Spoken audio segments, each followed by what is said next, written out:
국민의 손으로 직접 검증한다. 국민 면접. 22대 총선이 5개월 남짓 앞으로 다가왔습니다. 뉴스공감은 총선을 앞두고 총선 출마자들을 미리 만나보고 검증하는 시간을 마련했습니다. 국민 면접 프로젝트라고 이름을 붙여봤는데요. 첫 번째 면접자는 김영우 전 국민의힘 의원입니다. 정치를 시작한 계기부터 또 현안에 대한 입장까지 두루 들어보겠습니다. 의원님 어서 오십시오.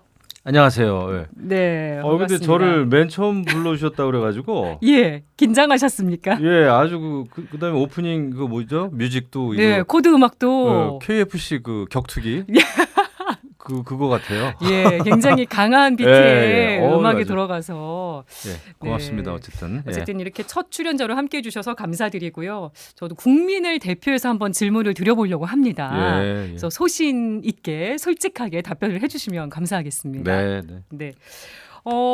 인간 김영우에 대한 얘기부터 해봐야 될 것 같은데 저희가 사전에 받은 간단한 이력서부터 한번 들어보겠습니다.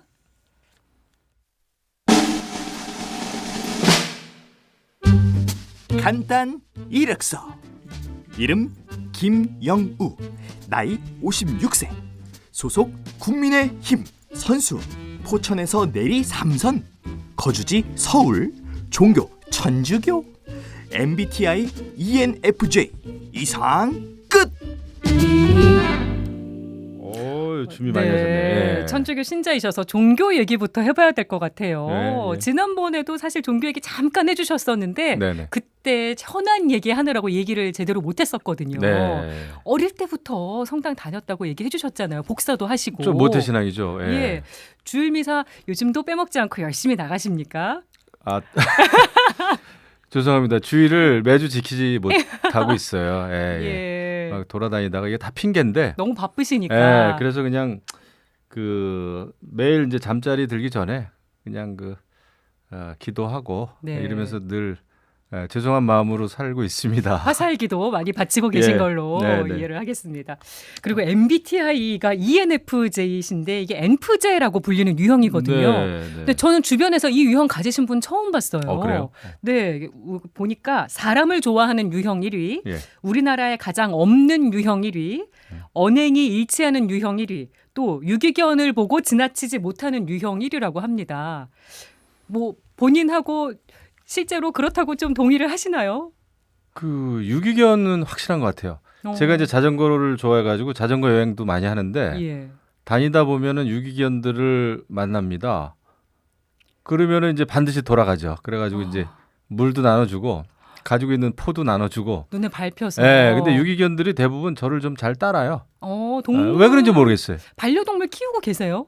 그렇죠, 있죠. 어. 우리 샛별이. 예, 얼마 전에는 이제 다른 반려견이 이제 무지개 다리를 건너가지고 2마리 같이 있다가. 그러셨군요. 예, 저 어릴 때부터 시골에서부터 반려견하고 같이 자랐어요. 예. 예, 인류애가 가장 많은 유형이라고 왠지 하는데 모르겠습니다만. 동물을 사랑하시는 마음은 예, 확실한 것 같고요.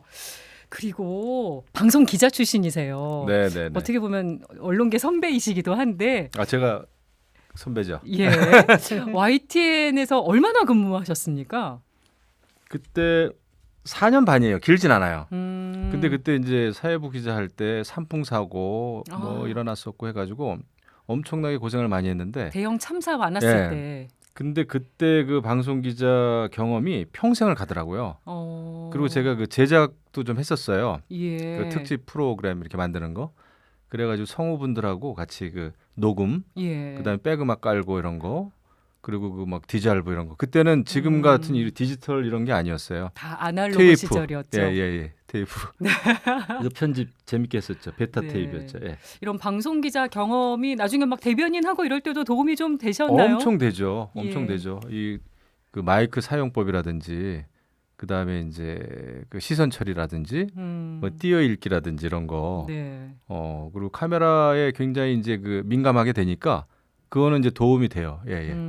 네, 지금도 해주시는 말씀 되게 잘 들립니다. 아 그래요? 예, 네. 예. 그리고 정치를 꽤 오래 하셨어요. 또 삼선 의원 출신이시니까. 아, 물러가라고요? 아닙니다. 정치 입문을 어떻게 하게 되셨는지 여쭤보려고 했거든요. 좀 특이하죠. 제가 이제 기자 했었고 그다음에 또 뭐 다른 또 홍보 회사도 다녔었고 해운 회사도 다녔었고 그런데 우연찮게 그때 이명박 서울시장님 때인데 그때 대변실에서 그 대변인 하는 저희 그 학교 선배가 네. 놀러 오라 그래가지고 놀러 갔습니다. 근데 이제 그냥 간 게 아니고 그 이명박 서울시장님의 홍보를 이렇게 했으면 좋겠다. 예. 그리고 대선을 준비하신다면 이런 거에 주목하셔가지고 홍보를 했으면 좋겠다라는 걸 제가 한 두 쪽을 써갔어요. 근데 그거를 우리 그 선배가 보고 좀 마음에 들었나 봐요. 그래서 네. 이제 어떻게 보고가 됐나 봐요. 어떻게 쓰셨는지 궁금한데요. 그때. 제가 굉장히 좋은 내용들을 많이 썼죠. 제안하신 내용 중에 이명박 전 대통령이 받아들인 내용도 있으십니까? 이거는 좀 뭐 어떻게 보면 논란의 여지가 있을 수도 있지만은 그때 제 나름대로는 그런 걸 썼어요. 그 전에는 이명박 서울시장님에 대해서 MB라는 말을 잘 안 썼어요. 예. 솔직히 그 전엔. 근데 제가 이제 그거 제안을 했었어요. 그 대한민국에서 큰 정치하는 분들은 다 JP, 뭐 DJ, YS 이런 거다. 약자가 있죠. 예. 근데 우리도 이제 MB를 써야 된다. 그다음에 그 당시에 굉장히 인기 있었던 그 스포츠 스타가 홍명보입니다. 네. 거기도 MB예요. 명보. 명보니까. 그리고 다 고대 출신이셔요. 예. 홍명보 선수는 우리보다 이제 후배지만 그래서 고대 MB 그 두 사람이 좀 만나는 거를 한번 기획해 보면 어떻겠나. 두 MB가 만났다 뭐 이런 식으로. 예. 그리고 그 당시에 또 해외 가신다고 그래가지고 독일 가실 때 그때 이제 그 MB가 워낙 음악 좋아하셔요. 네. 오디오 좋아하시고 첫 월급을 아마 그걸 샀으셨을 거예요. 그 그 전축. 그렇습니까? 예. 그래가지고 독일에 가시면 왜냐하면 너무 불도자 이미지만 있으니까 그 음악회 같은 걸 가는데 그때가 뭐 베토벤 뭐 그 탄생 뭐 150 뭐 주년인지 200주년인지 기억이 안 나는데 예. 거기를 꼭 한번 가보시라 이런 얘기도 했었어요. 굉장히 구체적이고 실용적인 네. 제안을 많이 하신 것 같아요. 네. 그랬더니 아무튼 한 일주일 열흘 있다가 연락이 왔어요. 네. 그래가서 MB가 설립한 그 동아시아 연구원이라는데 이제 연구원으로 들어가게 됐습니다. 네. 그래가지고 제안서의 효력이 그래가지고 조금 팔자가 폈죠. 고생도 했지만. 그래서 친이계라고 불리는 거에 대해서는 어떻게 보면 좀 당연하신 것 같기도 합니다. 지금도 말씀해 주신 것도 그렇고. 그러면 저는 그 정치 족보는 없앨 수가 없는 거죠. 예. 그건 바꿀 수도 없고. 이명박 전 대통령과의 인연으로 정치계에 입문을 하시게 된 거. 저 은혜를 많이 입었죠. 예, 예. 네. 은혜라고까지도 표현해 예. 주셨는데. 예. 공천 받았잖아요. 네. 그래서 삼선했잖아요. 네. 그러면 뭐 출발을 할 수 있도록 만들어 주셨으니까, 그럼 뭐 큰 도움을 받은 거죠. 최근 얘기로 와 보면 올해 3월에 있었던 국민의힘 전당대회에서는 안철수 후보 캠프 선대위원장이셨어요. 보통 큰 정치 하려고 하시는 분들이 저를 좀 찾아요. 그 전에 최재형 그렇습니까? 후보 대통령 그때도 후보도 같이 함께 하셨었죠. 예. 근데 이제 그것은 뭐 제가 잘나서가 아니고 제가 그런 대선 경험도 있고 그런 그 약간 정치 메시지 네. 예, 그런 거 했고 그러다 보니까 저를 찾게 되는 것 같아요. 예. 네. 그래서 결과는 좋지 않았죠. 예. 네, 좀 김기현 대표가 당선이 됐으니까요. 네. 안철수 개로 봐도 되는 건가? 요 질문도 드리려고 했는데 어떻게 생각하십니까? 계보는 아닐 겁니다. 왜냐하면 이제 제가 같은 당에서 의원 활동을 한 적이 한 번도 없고 당은 항상 달랐고 근데 이제 뭐 제가 우리 안철수 의원님하고는 오히려 얘기를 편하게 할 수 있고 그 스포츠 얘기 이런 걸 많이 했어요. 사실 정치 그래요? 얘기보다도 평소에 저도 운동을 워낙 좋아하고 예. 뭐 그분도 마라톤 좋아하고 이래가지고 저를 좀 편하게 생각하셨던 것 같아요. 그래서 예. 1년에 뭐 한두 번 정도 이렇게 식사를 하고 그런 정도였는데 전당대회 나가신다고 이제 뭐 요청이 왔어요. 네. 그래가지고 그러면은 우리 국민의힘이 조금 그 중도 확장도 하고 예. 수도권 또 청년들에게 조금 더 어필을 하려면 안철수 의원 같은 그런 분이 좀 필요하겠다. 표심이 위원 필요하다. 확장을 위해서. 예. 그래서 제가 도와드렸었죠. 예. 네. 그런데 뭐 결과적으로는 선거 중립 위반으로 해서 국민통합위에서 해촉되신 일도 있었습니다. 아주 깔끔하게 잘렸죠. 표현을 그렇게 해주셨는데 그때 조금 네 어떠셨는지. 제가 이제 그 김한길 국민통합위원장님하고 통합위원회에서 일을 열심히 했었어요. 예. 근데 제가 이제 안철수 선거 캠프 선대위원장으로 오다 보니까 그 상대 진영에서 좀 문제 제기를 했죠. 문제 제기를 했죠. 그래서 제가 이제 해촉이 됐는데 네. 뭐 해촉되는 날 제가 바로 저는 받아들이겠습니다. 선거운동 더 전념하겠습니다. 이렇게 했죠. 예. 네, 그런 일이 있으셨고 네. 그리고 삼선 의원 하실 때 국회 국방위원장도 역임하셨잖아요. 네네. 그때 잊을 수 없는 저는 지금도 기억이 생생한 장면이 있는데 네. 국회 국감 때 네. 이제 당에서 국감을 보이콧하는 상황이 있었는데 국방이 열어야 한다면서 끝까지 이렇게 주장을 하셨어요. 그때 거의 뭐 감금당하다시피 하시면서 뭐 저지당하시면서까지 그때 막 국방위원장 지키셨던 그 국방위원장실을 그 기억이 나거든요. 그래서 당내에서는 그때 되게 꼴통으로 제가 찍혔죠. 야, 김영우 김영우 의원 좀 얌전한 줄 알았는데 일을 저지르네. 그래가지고 징계까지 받기 일보 직전까지 갔었어요. 그때 그 소신을 지키기가 쉽지 않으셨을 수도 있겠는데 어떤 마음으로 그렇게 하셨는지 듣고 싶어요. 저는 그 국방위를 하면서 저는 그 국방의 시계는 단 1분 1초도 멈춰서면 안 된다. 우리 안보와 관련된 거고. 네. 그래서 그렇게 했고 그다음에 기본적으로 국회 상임위원회는 그 국감은 이게 주어진 의무지 권리가 아니다. 이거 뭐 정치 상황에 따라서 국정감사를 해도 되고 안 해도 되고가 아니라 응당 국회의원이라고 하면 국정감사를 해야 되는 거다라고 예. 제가 생각을 했죠. 그래서 그걸 이제 하게 됐고요.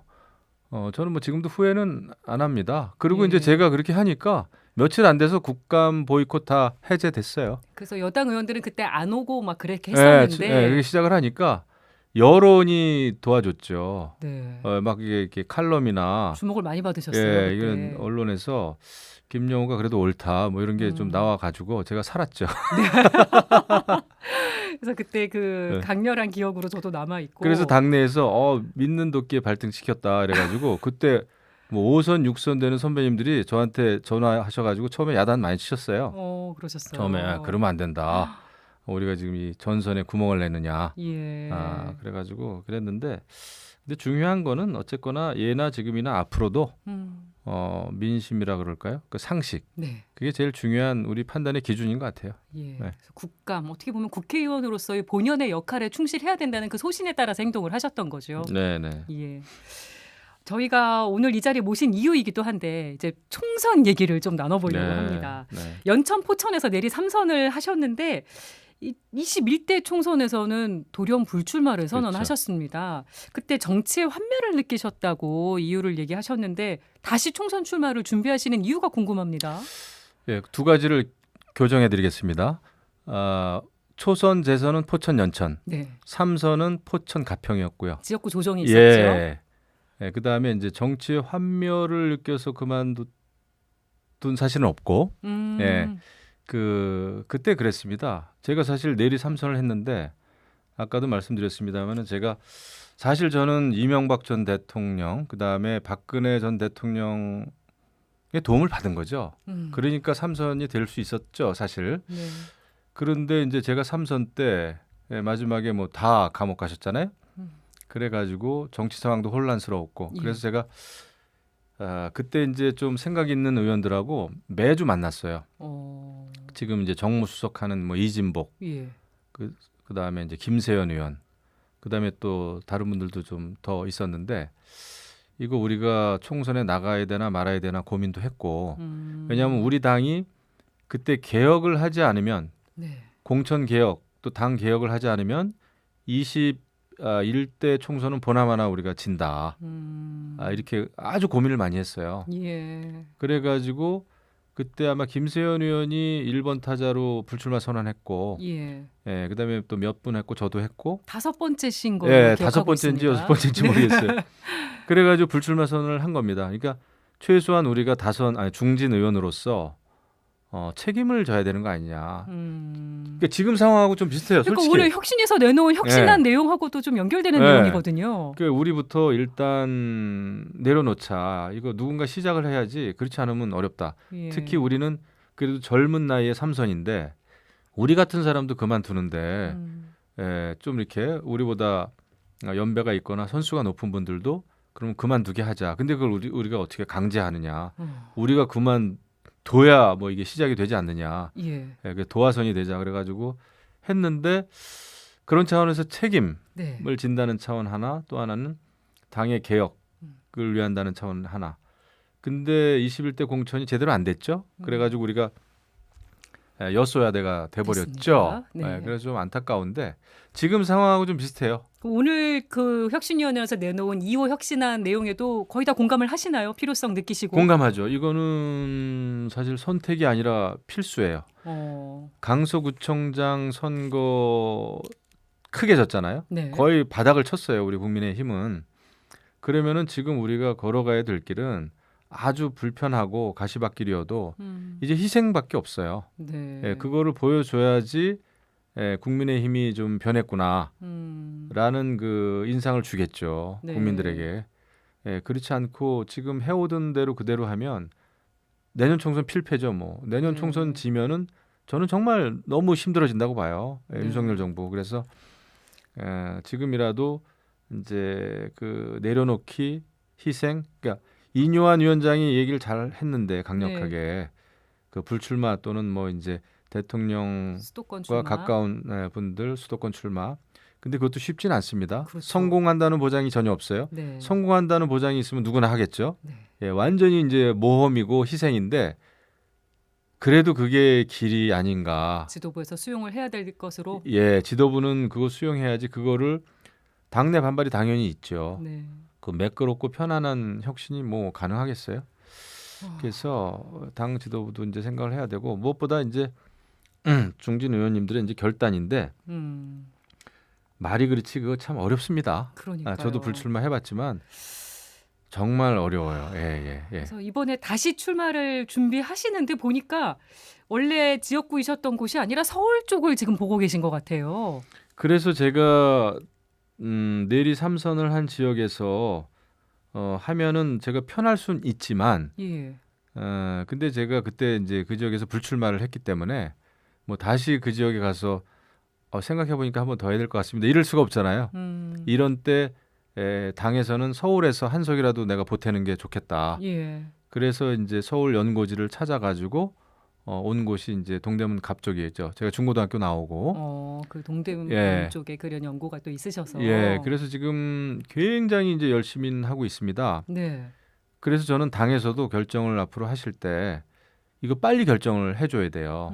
당 지도부가 또 공천을. 네. 그래야 그 서울이나 수도권에 와서도 이게 선거가 되지. 네. 막판에 그냥 오거나 떠밀려서 오거나 이러면은 유권자들이 우리를 무시하나? 뭐 아무나 갑자기 보내면 되는데요. 우리가 이렇게 되거든요. 네. 그래서 미리 와서 인사드리고 얘기 듣고 경청하고 이거를 할 시간을 줘야 됩니다. 빨리. 지금도 얼마 안 남았는데. 지금도 늦었어요. 제가 볼 때 빨리 해야 돼요. 근데 지금 보고 계신 동대문 갑 지역이 민주당 안규백 의원이 19대부터 21대까지 내리 3차례 당선된 지역입니다. 어떻게 보면 국민의힘에 좀 유리한 지역이 아닐 수도 있는데.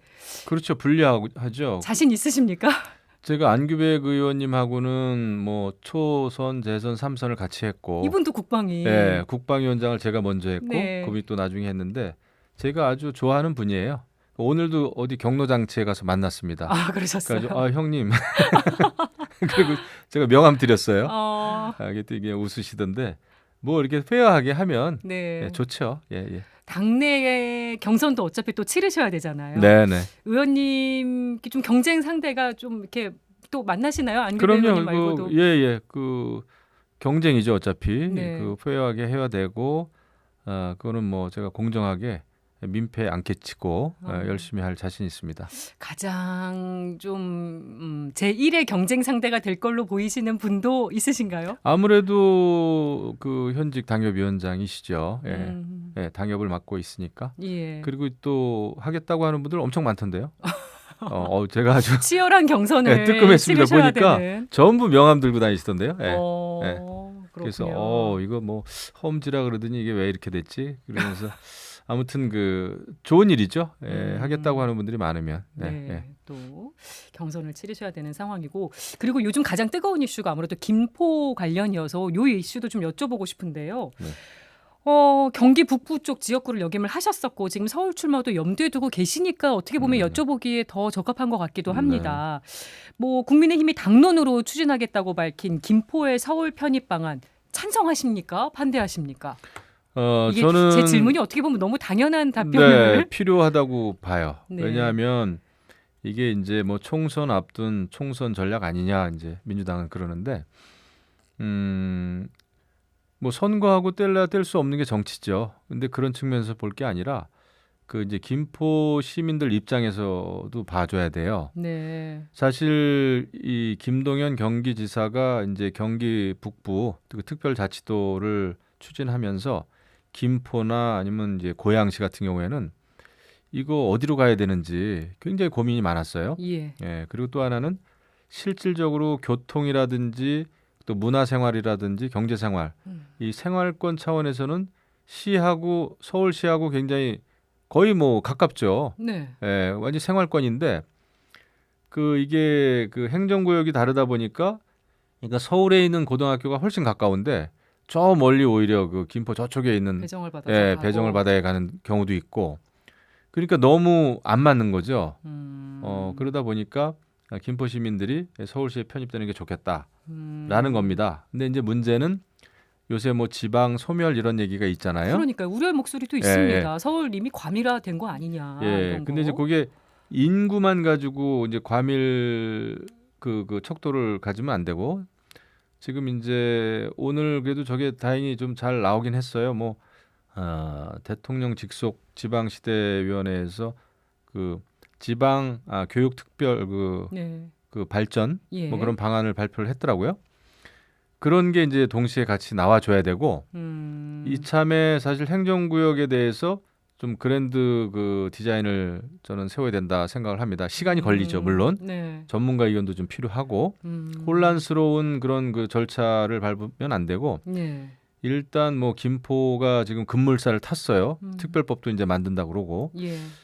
그리고 이제 앞으로 뭐 고양시나 하남, 구리 뭐 이런 데 다 광명 이런 데도 다 이제 검토할 수 있다고 했으니까. 여론이 이제 들끓을 텐데 이거를 이제 혼란스러운 방법이 아니라 정말 잘 그 계획을 짜야 돼요. 그리고 이 국내만 볼 것이 아니라 세계의 그 경쟁력 있는 대도시 권역들이 어떻게 발전을 했는지 네. 또 그런 어떤 효과도 있지만 단점은 뭔지 이런 것도 잘 이제 살펴야 되는 거죠. 네. 근데 지금 민주당이 이것 때문에 굉장히 당혹스러워하는 것 같아요, 사실. 민주당에서는 이거 지하철 5호선 연장건으로 오히려 맞불을 두고 있는데 어떻게 맞불이 보세요? 잘 안 되죠. 그 지하철만의 문제는 아니거든요. 그 교통 그 혼자만의 문제가 아니기 때문에 굉장히 지금 이제 당혹스럽게 생각하고 네. 민주당에서는 우리도 뭐 행정개혁 개편 고민해 왔었다 오래전부터 그러는데 제가 알기에는 민주당이 행정구역 개편에 대해서 고민한 적이 별로 제가 들어보지를 못했어요. 10몇 년 동안. 그리고 지금 민주당 이재명 당대표도 이걸 찬성해야 될지 반대해야 될지 굉장히 고민 중에 있는 걸로 알고 있습니다. 예. 입장이 거의 없어요. 그리고 이 얘기도 여쭤보고 싶어요. 오늘 사진 한 장이 또 찍혀서 또 얘기가 나왔는데 국회 예결위 간사인 송원석 의원이 장동혁 의원에게 메시지 보낸 게 이제 사진으로 포착이 그래요? 됐습니다. 뭐죠? 모르겠는데. 저희가 이번에 김포 다음에 공매도로 포커싱을 하려고 합니다. 이 공매도 문제로 이제 이슈 선점을 하려고 한다. 이런 뜻으로 보이는데 어떻게 보시는지 궁금합니다. 지금 처음 아신 건가요? 네, 지금 알았는데. 그러니까 이제 그 송원석 의원, 네. 송원석 의원은 그 방면의 전문가인데요. 예. 심상치는 않은데 그런 문제나 아니면 뭐 이제 집가 상승에 대한 그런 문제 네. 등등등등 이제 많이 있는데 이게 출마를 하는 후보 입장에서는 굉장히 민감할 수는 있어요. 예민하고 관심을 가질 수밖에 없고 예. 그렇습니다. 그리고 김포시도 그렇고 제가 생각하기에는 고양시 같은 경우가 폭발력이 더 클 거예요. 인구 100만이 넘고 네. 거기 생활권도 정말 서울이거든요. 제가 볼 때. 예.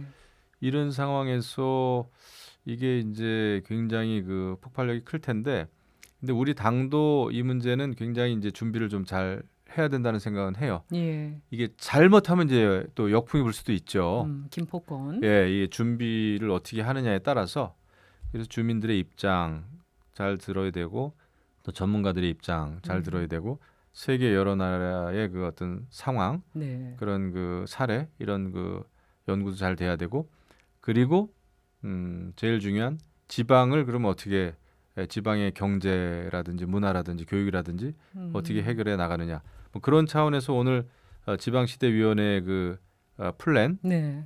아직은 뭐 자세하게는 나오진 않았습니다만은 그런 게 동시에 되면 할 때가 됐다. 왜냐하면 사실 MB 정부 때도요 저희가 우리 행정구역을 5개에서 7개의 광역권으로 묶는 거를 준비를 많이 했었어요. 네. 그런데 그때 뭐 대우나 또 반대다 뭐다 해가지고 정치적인 상황 때문에 그런 걸 준비를 못했는데 지금 행정력이 엄청 낭비되고 있는 건 사실이에요. 네. 지금 아주 그러니까 뭐 하나미래 이런 데 가보면 뭐 주민센터 동사무소 같은 개념이죠. 그런 게 뭐 몇 개가 있습니다. 한 동네에.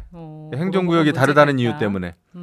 그리고 지금 도의 역할도 더 좀 이렇게 뭐라 그럴까요? 도의 역할도 지금 굉장히 약화가 됐죠. 요즘에는 다 기초자치단체 아니면 중앙정부의 일이 많은데 네. 도가 하는 일이 뭐냐 말이죠. 이런 얘기도 하는 분들이 꽤 많아요. 그러니까 김포권에 대해서 또 당이 더 면밀하게 좀 챙겨야 된다는 말씀으로 들립니다. 네, 저는 행정구역 개편에 대해서는 아주 심도 있게 네. 준비를 해야 됩니다. 예. 피해갈 수 있는 일이 아니에요. 네. 총선 출마자 미리 만나보는 국민면접 코너 진행 중입니다. 김영우 전 국민의힘 의원과 얘기해보고 있는데요. 얘기하다 보니까 시간이 많이 지나갔네요. 아까 혁신안 얘기 잠깐 했었는데 1호 혁신안이 이제 징계받은 분들 해제한 거였습니다. 이제 징계 해제받은 분 중에 이준석 전 대표. 이준석 전 대표가 징계 해제에 대해서 뭐 뺑소니라는 표현도 쓰고 좀 불쾌한 감정도 드러내고 했었는데 앞으로의 행보에 지금 관심이 쏠리고 있습니다. 신당 창당설도 흘러나오고 그래서요. 네. 어떻게 보고 계신지 의견 듣고 싶습니다. 이준석 전 대표가 신당을 만약에 창당한다면 국민의힘에는 굉장히 큰 피해를 줄 수 있죠. 예. 이준석 신당이 성공할지는 제가 알 수 없지만 네. 국민의힘을 굉장히 어렵게 하고 수도권에서 많은 후보들을 떨어뜨릴 정도의 힘은 있다고 봅니다. 그러면 이준석 전 대표의 당내 역할 어떻게 생각하세요? 어떤 역할을 해야 된다고 보세요? 그래서 이준석 전 대표 문제가 굉장히 어려운데 지금 이제 인요한 혁신위원장은 굉장히 이제 애를 쓰죠. 만나보겠다는 얘기도 만나보고. 근데 이제 이준석 전 대표 입장에서는 이 문제의 당사자는 당신이 아니요. 뭐 이런 걸 거예요. 네. 결자 해제해라. 아마 이런 입장일 겁니다. 예. 그러면은 이게 아마 대통령께서 또는 이준석 전 대표가 징계받는 과정에서 있었던 일들, 네. 무슨 일이 있었는지 우리는 잘 모릅니다만은 그런 거를 과연 해소할 수 있을까? 그거를 하지 않으면 이준석 전 대표는 물러설 생각이 없는 것 같아요. 제가 이렇게 인터뷰 해놓은 거 보면. 예.